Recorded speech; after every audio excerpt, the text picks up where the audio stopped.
السلام علیکم ورحمۃ اللہ وبرکاتہ.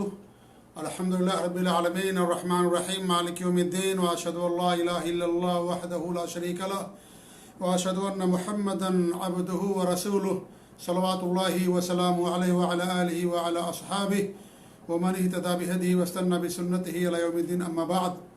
قال اللہ تبارک وتعالی فی کتابہ المجید کنتم خیر امہ اخرجت للناس تأمرون بالمعروف وتنهون عن المنکر وتؤمنون بالله ولو آمن اہل الكتاب لکان خیرا لهم منهم المؤمنون واکثرهم الفاسقون. معزز ناظرین و سامعین و مشاہدین کرام، جیسا کہ آپ لوگوں کو معلوم ہے کہ رمضان سے پہلے چند موضوعات پر مسلسل دروس کا اہتمام کیا گیا تھا، لیکن ماہ رمضان کی مناسبت سے ان دروس کو بند کر دیا گیا تھا، اور پھر رمضان کے احکام مسائل اور اس کے بعد زکوٰۃ کے احکام مسائل پر آپ لوگوں کے سامنے گفتگو ہوئی تھی. رمضان سے پہلے جس موضوع کو ہم نے شروع کیا تھا، یا جن موضوعات میں سے ہم نے ایک موضوع شروع کیا تھا، وہ تھا امت مسلمہ کی خصوصیات، جو ہر جمعہ کو آپ سعودی عرب کے ٹائم 9 بجے کے مطابق ہوا کرتا تھا، رات 9 بجے سعودی عرب کے ٹائم کے مطابق. انشاءاللہ آج سے دوبارہ اس سلسلے کا آغاز کیا جا رہا ہے، دوبارہ سلسلہ شروع کیا جا رہا ہے.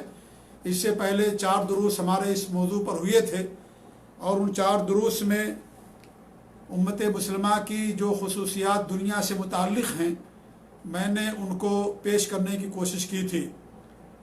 یقینی بات ہے کہ امت مسلمہ کی بہت ساری خصوصیات ہیں، بے شمار خصوصیات ہیں. ان ساری خصوصیات کو انسان نہیں بیان کر سکتا ہے. البتہ جو اہم خصوصیات تھی، ان اہم خصوصیات کو ہم نے بیان کرنے کی کوشش کی تھی. تقریباً 15 خصوصیات ہم نے بیان کی تھی، وہ خصوصیات جن کا تعلق دنیا سے ہے. آج سے انشاءاللہ ہم ان خصوصیات کو بیان کریں گے جن کا تعلق آخرت سے ہے. یہ امت بڑی عظیم ہے، یہ امت بڑی افضل امت ہے، اور سب سے بہترین امت ہے جسے اللہ رب العالمین نے دنیا کے اندر لوگوں کے لیے برپا کیا.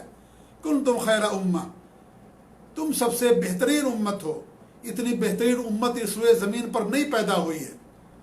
سب سے افضل امت اللہ رب العالمین نے اپنے نبی جناب عربی محمد رسول اللہ صلی اللہ علیہ وسلم کو عطا فرمائی. اس امت کی بہت ساری خصوصیات ہیں جن کا تعلق دنیا سے بھی اور آخرت سے بھی ہے. آج کے درس سے انشاءاللہ آخرت کے خصوصیات کو ہم بیان کرنے کی کوشش کریں گے، کیونکہ دنیا اور آخرت میں دونوں کے لحاظ سے یہ امت سب سے افضل اور سب سے بہترین امت ہے. کنتم خیر امہ، اللہ رب العالمین مطلق فرمایا، دنیا کے اندر بھی اور آخرت کے لحاظ سے بھی سب سے بہترین امت ہے. یہ ہر مسلمان کو اپنے ذہن کے اندر یہ بات بٹھا لینی چاہیے کہ اس سے افضل امت نہ پیدا ہوئی ہے نہ ہو سکتی ہے. اس روئے زمین پر، اس کائنات پہ اللہ رب العالمین نے سب سے بہترین امت کا ٹائٹل دے کر کے، خطاب دے کر کے ہمیں دنیا کے اندر بھیجا ہے. اور ہم دنیا والوں کے لیے پیدا کیے گئے. دنیا والوں کے لیے ہم کو اللہ رب العالمین نکالا کہ دنیا والوں کو وعد و نصیحت کیجیے، دنیا والوں کو امن و امان کا پیغام دیجیے. اور سب سے بڑا امن کا پیغام توحید کا پیغام ہوتا ہے. دنیا والوں کو فساد سے روکیے، اور سب سے بڑا فساد شرک ہوتا ہے. اس لیے اس امت کو اللہ رب العالمین نے دنیا والوں کے لیے بنایا ہے.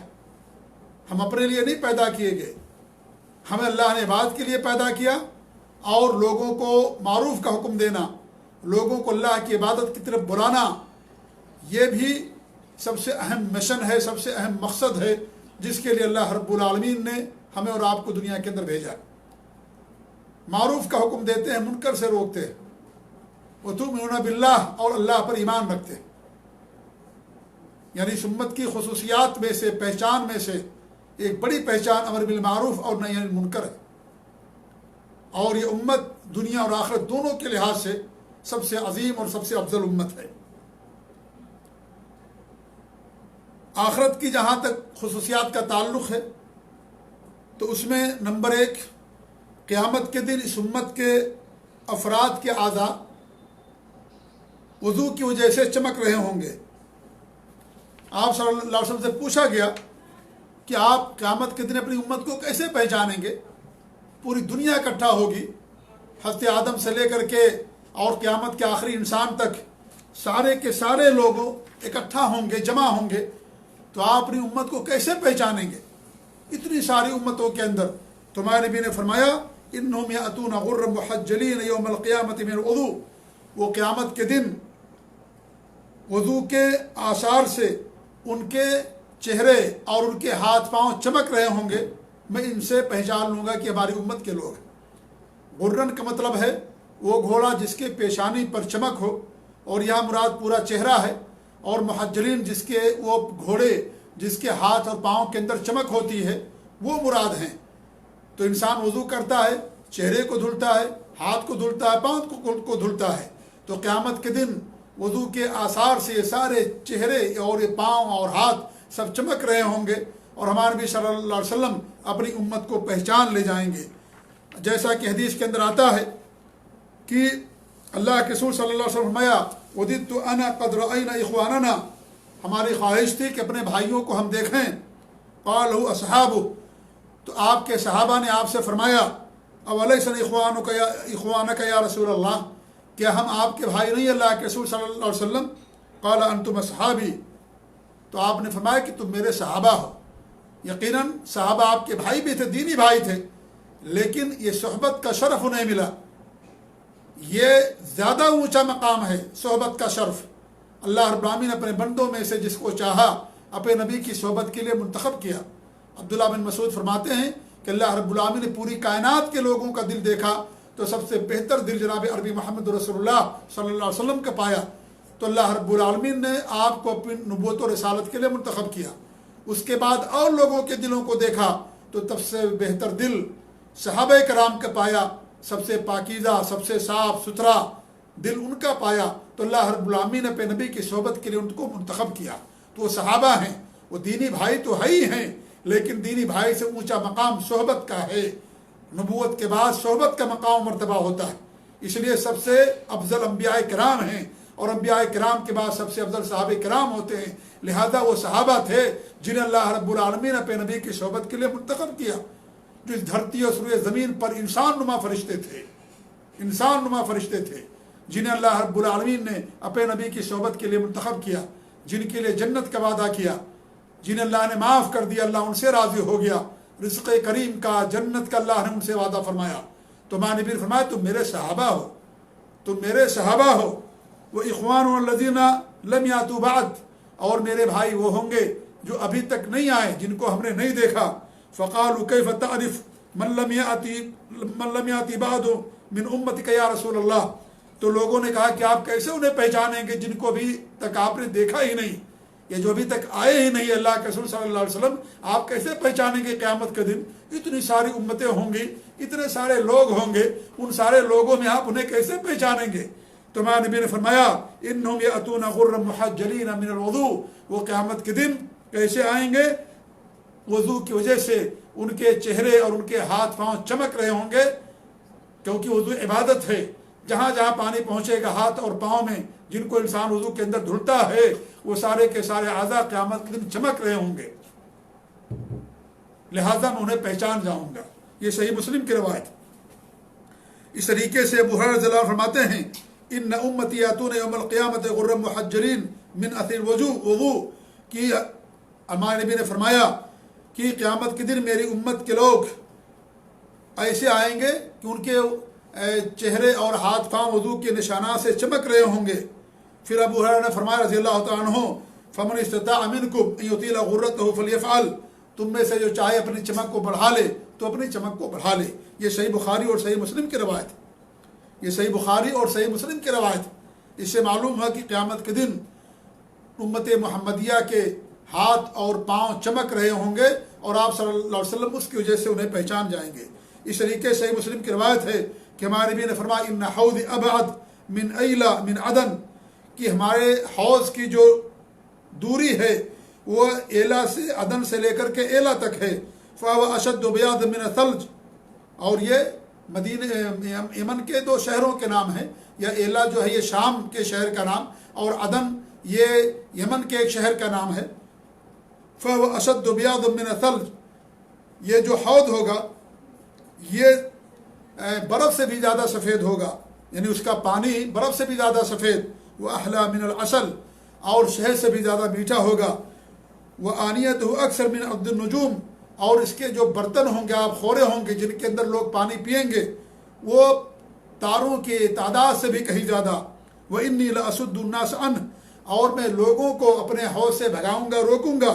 كَمَا يَصُدُّ الرَّجُلُ إِبْلَ النَّاسِ عَنْ حَوْضِهِ، جس طریقے سے آدمی لوگوں کے اونٹوں کو اپنے حوض سے بھگاتا ہے۔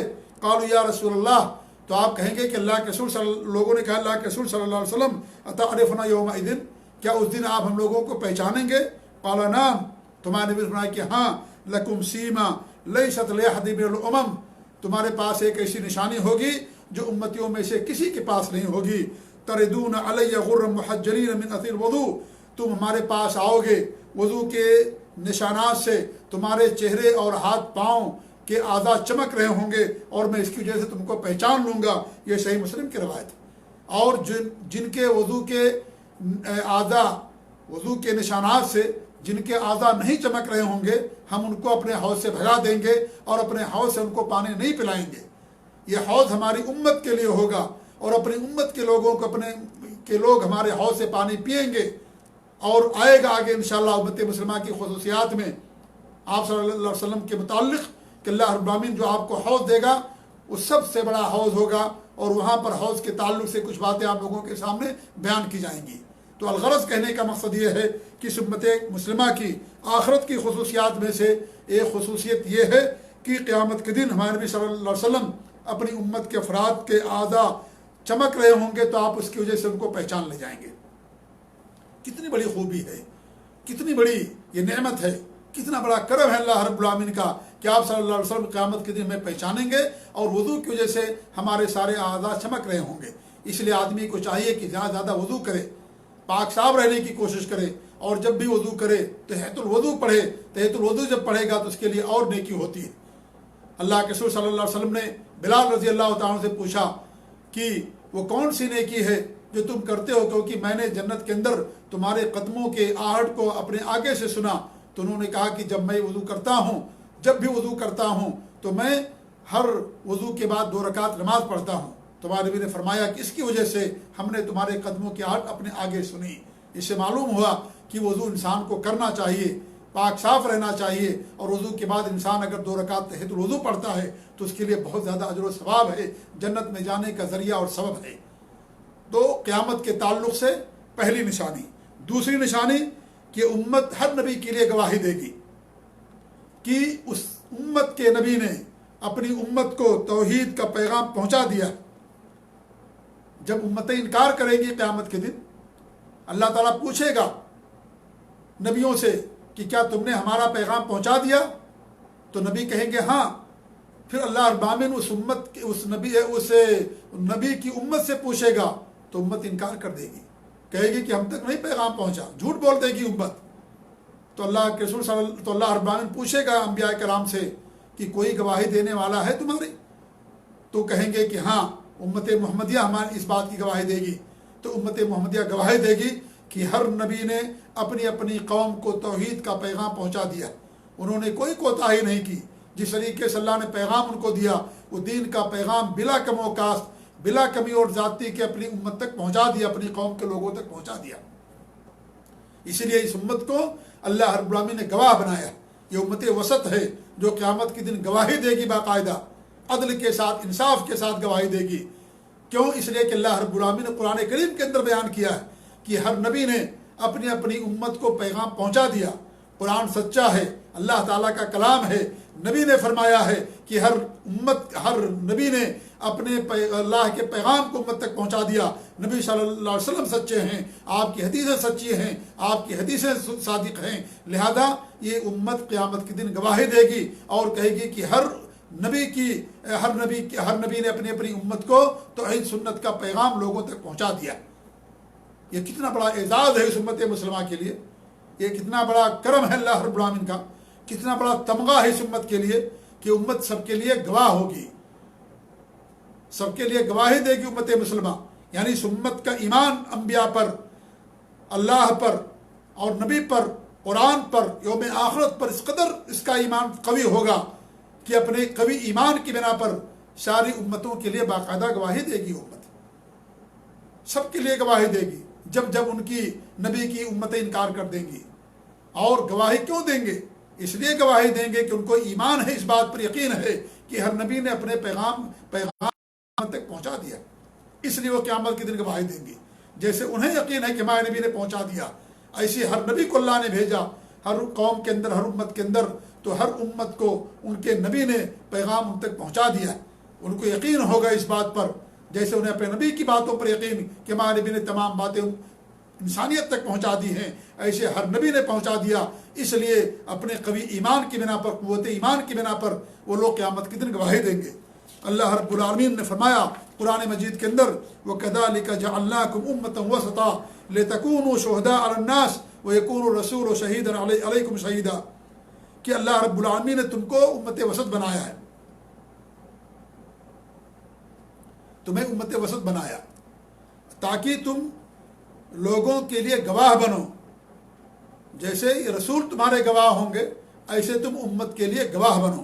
اس آیت کریمہ کی تفسیر میں صحیح بخاری کے اندر روایت ہے، جس کی روایت کرنے والے ابو سعید الخدری رضی اللہ تعالیٰ عنہ ہیں. وہ کہتے ہیں کہ اللہ کے رسول صلی اللہ علیہ وسلم نے فرمایا، یدعا نوح یوم القیامہ، نوح علیہ السلام جو اس امت کائنات کے سب سے پہلے رسول ہیں، اور جن کی قوم کے اندر شرک پیدا ہوا. پہلے نوح علیہ السلام کی قوم سے پہلے دنیا کے اندر شرک نہیں تھا، سب سے پہلے انہی کی قوم کے اندر شرک پیدا ہوا. ورنہ حضرت آدم سے لے کر کے حضرت نوح علیہ السلام تک کے درمیان کا جو عرصہ ہے، اس عرصے کے اندر دنیا کے اندر شرک نہیں تھا. انسانیت کے اندر شرک نام کی کوئی چیز نہیں تھی.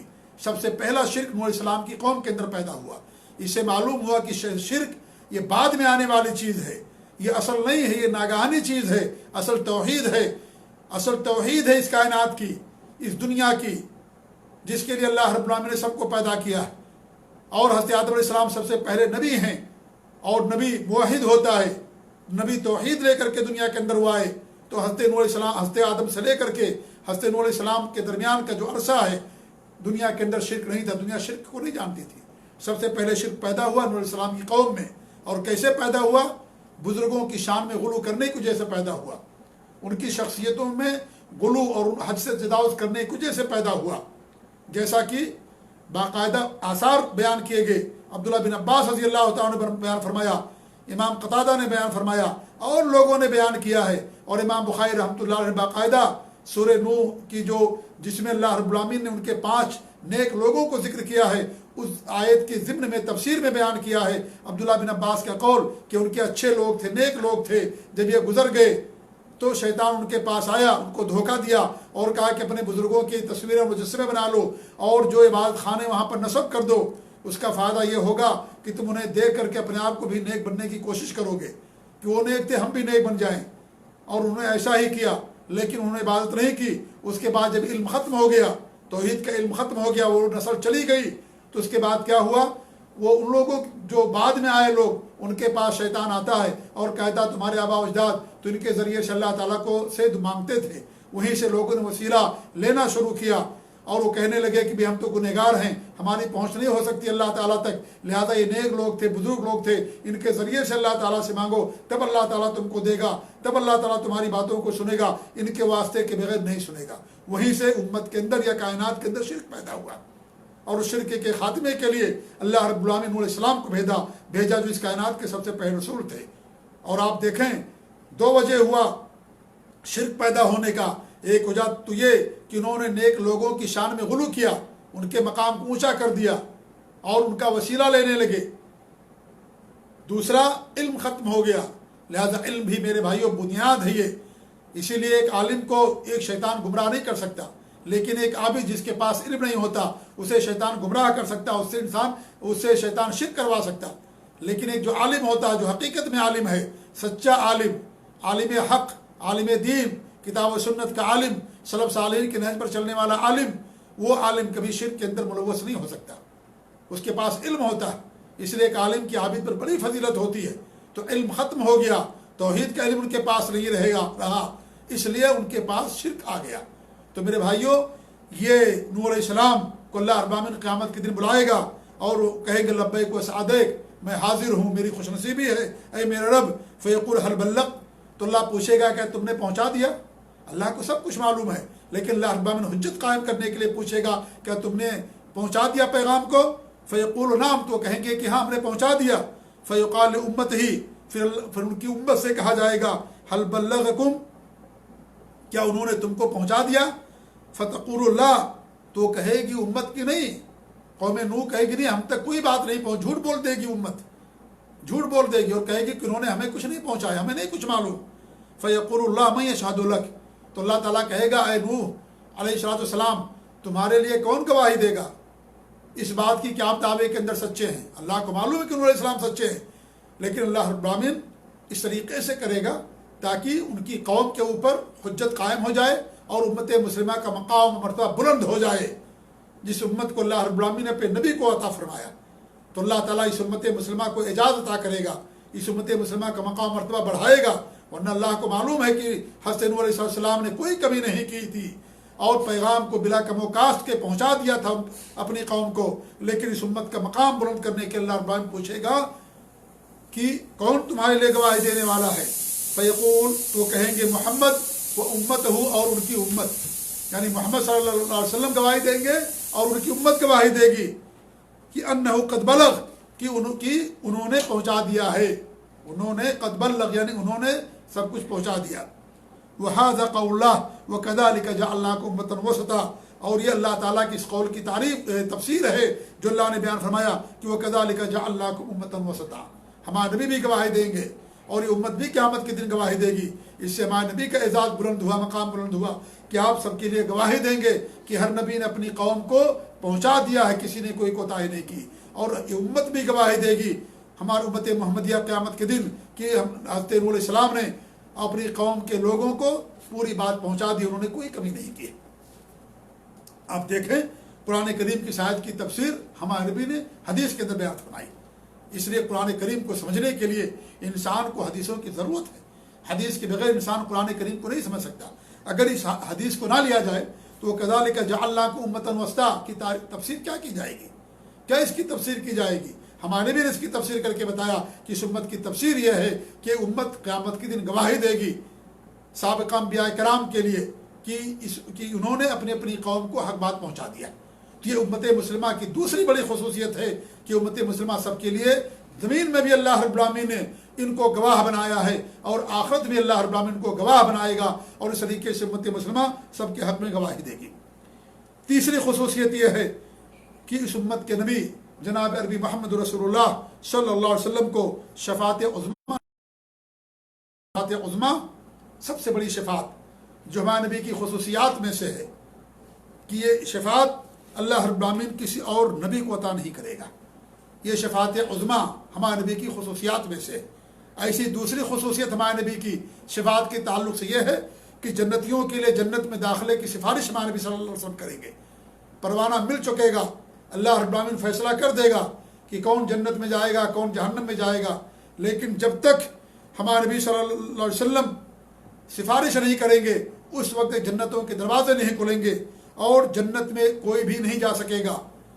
کسی بھی امت, کوئی بھی امت ہو, سارے جنت کے سارے دروازے بند ہوں گے.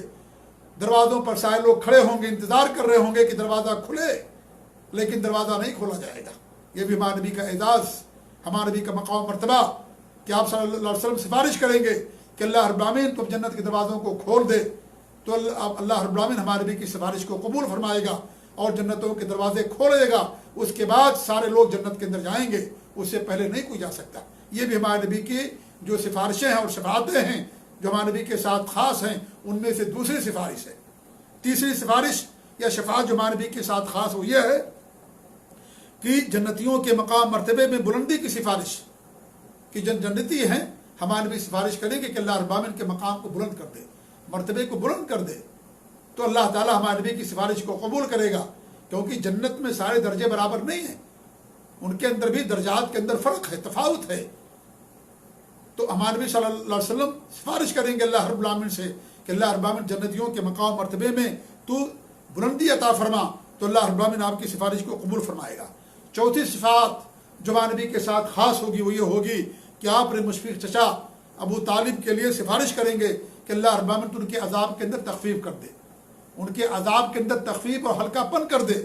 جہنم سے نکالنے کی سفارش نہیں کریں گے کیونکہ وہ شرک کی حالت میں مرے تھے، اور مشرک کے لیے اللہ رب العالمین کا وعدہ ہے کہ مشرک کا ٹھکانہ جہنم ہوگا، لہذا جہنم سے نکالنے کی سفارش نہیں کریں گے کیونکہ اللہ رب العالمین کسی بھی مشرک کو جنت کے اندر داخل نہیں کرے گا، مشرکین کا ٹھکانہ جہنم ہے، لہذا وہ جہنم ہی کے اندر رہیں گے ابو طالب، لیکن ان کے عذاب کے اندر تخفیف کی جائے گی، ان کے عذاب کے اندر کچھ ہلکا کیا جائے گا، ورنہ وہ جہنم کے اندر ہی رہیں گے۔ اور کیوں کیا جائے گا؟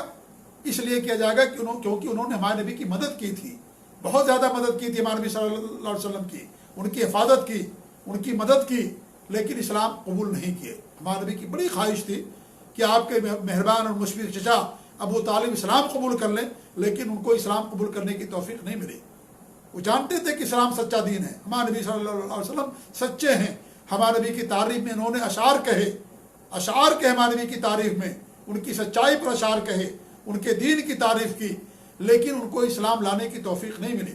ہمارے نبی کی خواہش بھی بہت زیادہ تھی، ہمیشہ ان کو دعوت دیا کرتے تھے کہ میرے چچا اسلام قبول کر لیجیے، اسلام لے آئیں، لیکن وہ قوم کے سردار تھے، ہمیشہ چاہتے تھے، ہمارے نبی صلی اللہ علیہ وسلم کی چاہت تھی، اللہ رب العالمین چاہتے ان کے تعلق سے آیت اتاری، انک لا تہدی من احببت ولکن اللہ یہدی من یشاء، آپ جسے چاہیں آپ اسے ہدایت کی توفیق نہیں دے سکتے، اللہ جس کو چاہتا ہے اسے توفیق دیتا ہے۔ آپ کا کام لوگوں کو نصیحت کرنا ہے، دین کو پہنچانا ہے، آپ کا کام رہنمائی کرنا ہے، ہدایت ارشاد، لیکن توفیق دینا یہ اللہ رب العالمین کا، یہ کسی کے ہاتھ میں نہیں ہے، نہ کسی نبی کو اللہ نے دیا توفیق دینے والا اختیار، نہ کسی فرشتے کو کسی کو نہیں دیا، نہ کسی فقیر کے ہاتھ میں، نہ کسی انسان کے ہاتھ میں، توفیق دینے والا صرف اور صرف اللہ رب العالمین۔ وما توفیق الا باللہ، ہمیں جو بھی توفیق ملتی ہے ہمارے نبی نے فرمایا اللہ تعالیٰ کی طرف سے، ہر انسان کو جو توفیق ملتی ہے کسی بھی کام کرنے کی اللہ تعالیٰ کی طرف سے، اس لیے جب اللہ تعالیٰ کسی کو نیک کام کرنے کی توفیق دے اللہ تعالیٰ کا شکر ادا کرے، اللہ کا شکر ادا کرے، وہ نیکی کرنے کی پر اللہ رب العالمین اس کو توفیق دی، نماز پڑھنے کی توفیق دی، روزہ رکھنے کی توفیق دی، حج کرنے کی توفیق دی، صدقات و خیرات کی توفیق دی، اللہ کی طرف سے ہے۔ اللہ تعالیٰ چاہے تو کسی کو توفیق نہ دے، چھین لے اللہ رب العالمین، اللہ ہی سب کچھ کرنے والا، لیکن اللہ نے توفیق دیا، لہذا ہر نعمت اللہ رب العالمین کی طرف سے ہے، اور یہ بھی بڑی نعمت ہے عبادت کرنا، اللہ کے حکم پر چلنا، یہ بھی اللہ کی نعمتوں میں سے عظیم نعمت ہے۔ ہم اللہ کے فضل سے مسلمان ہیں، اللہ نے ہم کو توفیق دی، اس پر قائم رہیں، اس کی قدر کریں، فخر کریں، اور اس طریقے سے ہمیشہ اللہ رب العالمین کا شکر ادا کریں کہ آپ توحید پر، سنت پر، دین پر قائم رہیں۔ جب اللہ کا شکر ادا کریں گے تو اللہ رب العالمین آپ کو استحکام عطا کرے گا۔ تو یہ ہمارے نبی صلی اللہ علیہ وسلم سفارش کریں گے ابو طالب کے لیے کہ آپ اللہ رب العالمین تو ان کے عذاب کے اندر تخفیف کر دے۔ عبداللہ بن عباس سے پوچھا گیا، حضرت عباس رضی اللہ تعالیٰ عنہ جو ہمارے نبی کے چچا تھے، جو مسلمان ہو گئے اور ابو طالب کے بھائی تھے، انہوں نے کہا کہ ہمارے بھائی نے آپ کی بڑی مدد کی، بہت مدد کی آپ کی، بہت ساتھ دیا آپ کا، بڑا سہارا آپ کا بنے، اللہ کے بعد بڑا سہارا بنے، لیکن کیا آپ کچھ ان کے کام آ سکیں گے؟ وہ تو آپ کے بڑے کام آئے دنیا کے اندر، کیا آپ ان کے کچھ کام آ سکیں گے؟ تو ہمارے نبی نے فرمایا کہ ہاں میں ان کے لیے کام آؤں گا، اگر میں نہ ہوتا تو جہنم کے سب سے نچلے طبقے کے اندر رہتے، سب سے نچلے طبقے کے اندر رہتے، لیکن انہوں نے ہماری مدد کی دنیا کے اندر، تو ان کے عذاب کے اندر تخفیف ہوگی، بس اتنا، ورنہ رہیں گے عذاب ہی کے اندر۔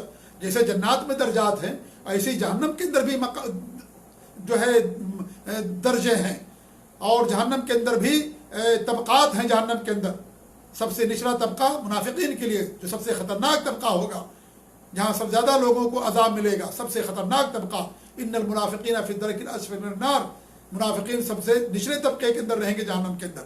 تو طبقات ہیں باقاعدہ ان کے اندر، اور ان کے ہاں سزائیں میں بھی تھوڑا بہت فرق رہے گا، لیکن آگ کی سزائیں سب کو دی جائیں گی، سب آگ کے اندر رہیں گے جہنم کے اندر۔ تو اس طریقے سے ہمارے نبی نے فرمایا کہ یہ ان کے لیے تھوڑی راحت ہوگی، اس وجہ سے کیونکہ دنیا کے اندر انہوں نے ہماری مدد کی تھی، ہمارا ساتھ دیا تھا، اور اس طریقے جب لوگ ظلم کرتے تھے آپ ہمارا ساتھ دیتے تھے، تو اللہ رب العالمین قیامت کے دن ہماری وجہ سے، اس مدد کرنے کی وجہ سے، ساتھ دینے کی وجہ سے، اللہ کے دین کا ساتھ دینے کی وجہ سے، اللہ کے نبی کا ساتھ دینے کی وجہ سے، اللہ تعالیٰ ان کے عذاب کے اندر کچھ تخفیف کرے گا۔ وفات کا وقت ہوا، ہمارے نبی ان کے پاس گئے اور کہا کہ اسلام قبول کر لو، میں قیامت کے دن اللہ کے ہاں تمہارے لیے سفارش کروں گا۔ کلمہ پڑھنا چاہتے تھے، لیکن ابو جہل اور بڑے بڑے جو قریش کے سردار سب بیٹھے ہوئے تھے۔ کہا دن بھر زندگی بھر آپ ابو طالب کے دین پر رہے، اپنے والد کے دین پر رہے، عبد المطلب کے، اور آخری وقت میں آپ دین چھوڑ دو گے اپنے باپ دادا کا دین۔ لوگوں نے آر دلا دیا، تو قوم کے سردار تھے، لہذا انہیں بھی وہ آر دلایا، وہ جذبات میں آ گئے اور توفیق نہیں لکھی تھی، کیونکہ اللہ رب العالمین کے ہاتھ میں دینے والا، اللہ توفیق دینے والا۔ جی تو اس طریقے سے آخر میں جو انہوں نے اپنی زبان سے کلمہ ادا کیا، لفظ ادا کیا، انا اموت علی دین عبد المطلب، عبد المطلب کے دین پر میں مر رہا ہوں۔ ان کا دین کفر کا، شرک کا دین تھا، اس لیے شرک اور کفر پر ان کی وفات ہوئی۔ ہزار خواہش کے باوجود، ہزار چاہتوں کے باوجود بھی وہ نہیں اسلام نہیں لا سکے، ان کو توفیق نہیں ملی۔ ہمارے نبی کی بہت خواہش تھی، لیکن پھر بھی اللہ تعالیٰ توفیق دینے والا، کسی انسان اور کسی نبی کے اختیار میں نہیں ہے۔ آج لوگ ہمارے نبی کے بارے میں کتنا غلط عقیدہ رکھتے ہیں کہ آپ جو چاہیں وہ ہو جائے گا، آپ سب کی ضرورتیں پوری کرتے ہیں، سب کی بگڑیاں بناتے ہیں، اور سارے لوگوں کی باتوں کو سنتے ہیں اور سب کچھ کرتے ہیں، دنیا کا نظام چلاتے ہیں۔ آپ کے ہاتھ میں سب کچھ ہے، ساری دنیا کے خزانے آپ کے ہاتھ میں ہیں، سب کچھ آپ کے ہاتھ میں، آپ جو چاہیں گے وہ ہو جائے گا، آپ جو چاہیں وہ ہو جائے گا۔ کچھ لوگ تو اللہ کا مقام ان کو دے دیتے ہیں اور آپ کی شان میں اس قدر غلو کرتے ہیں۔ آپ دیکھیں کہ آپ کی کتنی خواہش تھی، لیکن اس کے باوجود بھی ان کو اسلام کی توفیق نہیں ملی ابو طالب کو، اتنا سب کچھ خواہش رکھنے کے باوجود بھی۔ تو توفیق دینے والا اللہ رب العالمین، انسان مجبور ہے، سب اللہ تعالیٰ کے محتاج ہیں، اللہ ہی سب کو توفیق دینے والا۔ تو میرے بھائیوں، یہ بھی ہمارے نبی کی جو سفارش ہوگی قیامت کے دن، یہ ہمارے نبی کے ساتھ خاص ہوگی، جو خاص اب چچا ابو طالب کے لیے کریں گے۔ دو اور سفارشیں ہیں جو ہمارے نبی بھی کریں گے، اور عام لوگ، عام انبیاء کرام اور شہداء اور صالحین بھی کریں گے۔ انہی میں سے ایک ہوگی کہ ان موحدین کے لیے سفارش جو اپنے گناہوں کی جیسے جہنم کے مستحق ہوں گے، تو ان کے لیے سفارش کی جائے گی کہ اللہ تعالیٰ تو ان کو جہنم میں داخل نہ کر، کیونکہ سفارش موحدین ہی کے لیے ہوگی، موحدین کے لیے سفارش ہوگی کہ اللہ تعالیٰ تو ان کو جہنم میں داخل نہ کر۔ ان کے گناہ ہیں بڑے بڑے، شرک نہیں کیا لیکن بڑے گناہ کو انہوں نے کیا، تو سفارش کریں گے کہ اللہ رب العالمین تو انہیں جہنم میں داخل مت کر۔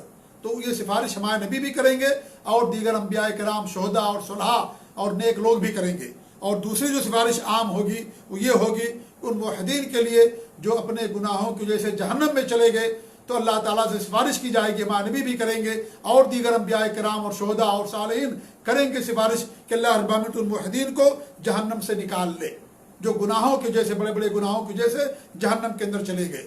تو آپ بھی یہ سفارش کریں گے۔ تو معلوم یہ ہوا کہ میرے بھائیو، جنت صرف موحدین کے لیے، جو شرک کریں گے ان کے لیے سفارش نہیں کی جائے گی، ان کے لیے شفاعت نہیں ہوگی۔ اور ہمارے نبی سے حضرت ابو ہریرہ رضی اللہ عنہ نے سوال کیا، من اسعد الناس بشفاعت کے یوم القیامہ، یا رسول اللہ، اے اللہ کے رسول صلی اللہ علیہ وسلم، قیامت کے دن سب زیادہ آپ کی شفاعت کا مستحق کون ہوگا؟ تو ہمارے نبی نے کہا کہ مجھے معلوم تھا کہ آپ کے علاوہ اس طرح کا سوال کوئی اور نہیں کرے گا۔ اللہ کے رسول سے محبت، آپ کی رفاقت کی خواہش، اور آپ سے محبت اور آپ کی معیت کی خواہش، اس لیے ہمارے نبی نے فرمایا کہ ابو ہریرہ، مجھے معلوم تھا کہ سوال تم ہی کرو گے۔ پھر ہمارے نبی نے فرمایا، من قال لا الہ الا خالصا بقلبہ، جس نے خلوص دل کے ساتھ کلمے کا اقرار کیا، خلوص دل یعنی دل سے اقرار کیا اور ظاہر میں اپنے اعمال سے اس کو ثابت کیا، صرف اقرار کر کے چھوڑ نہیں دیا۔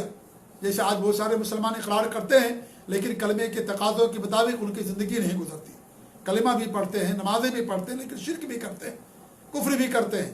تو ہمارے فرمایا کہ دل سے، خالص دل سے جس نے کہا اور کلمے کے تقاضوں کے مطابق عمل کیا، ایسے آدمی کے لیے میری سفارش ہوگی۔ لہذا سفارش مومنوں کے لیے ہوگی، موحدین کے لیے ہوگی، یہ صحیح بخاری کی روایت ہے۔ اور جس کے لیے، اور سفارش کے لیے دو اہم شرطیں ہوتی ہیں، ایک تو سفارش کرنے والے سے، اور جس کے لیے سفارش کی جائے اس سے اللہ کا راضی ہونا، اور دوسری شرط یہ ہے کہ اللہ رب العالمین کی طرف سے شافع ہے، جو سفارش کرنے والا، شفاعت کرنے والا ہے، اس کے لیے اللہ رب العالمین کی طرف سے اجازت کا ہونا۔ اور اللہ تعالیٰ انہی لوگوں سے راضی ہوگا جو موحدین ہوں گے، اور اللہ رب العالمین انہی لوگوں کے لیے سفارش کرنے کی اجازت دے گا جو موحدین ہوں گے۔ اس لیے مشرکین کے لیے سفارش نہیں کی جائے گی، کسی مشرک کے لیے جو شرک کرنے والا ہوگا اس کے لیے سفارش نہیں کی جائے گی۔